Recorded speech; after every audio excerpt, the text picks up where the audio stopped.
Hello, lovelies! Today we are going to talk about one of my all-time favorite books. I say one of, but really it's just my all-time favorite book. Before we start talking about it, I have a question for you. When you were little, did you ever sit there in a moment of sadness or of, I just got yelled at and I'm pouting, and you sit there and you think, if only my real family would come and take me away, or if only I was a princess and I just got like wrapped up in the wrong family or something, and somehow I'm not supposed to be here? Well, I know I have. If the answer to that question is yes, then the absolute magic that you need to read for your first SSR book is Harry Potter and the Sorcerer's Stone. Harry Potter and the Sorcerer's Stone.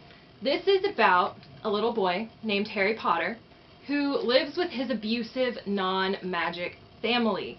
He spends the first 11 years of his life living with these awful people whose names are Vernon and Petunia, so like duh, they're gonna be terrible.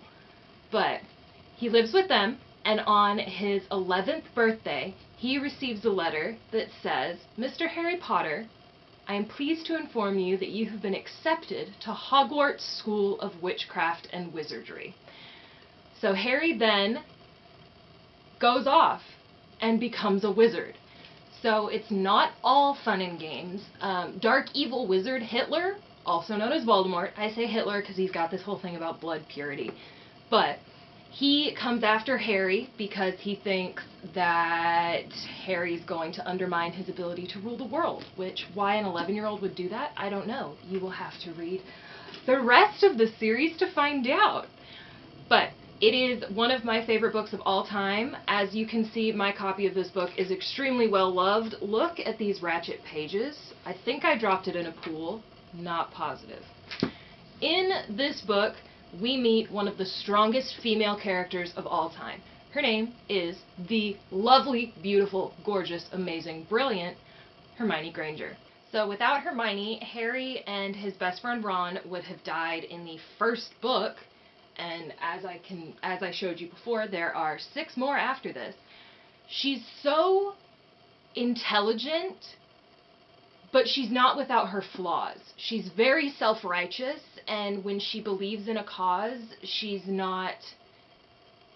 doesn't think that there's anything wrong with her point of view. So she's brilliant, and she's wonderful, and she goes through all these trials, but she's not without her faults, which is why she is such a flawless character. There are also other great characters in here: Remus Lupin, Sirius Black, Ronald Weasley, Ginny Weasley, just to name a few. I cannot, in any known words to any known language, express the depth of my love for this book series. Whenever I am in a hard place or something bad happens, I blow off the rest of the world and sit in my rocking chair and I read this series. It has gotten me through so much, and the movies are incredible. Nowhere near as good as the books, but are they ever? Highly recommend you pick up this book. I've got a gazillion copies, so whatever you choose.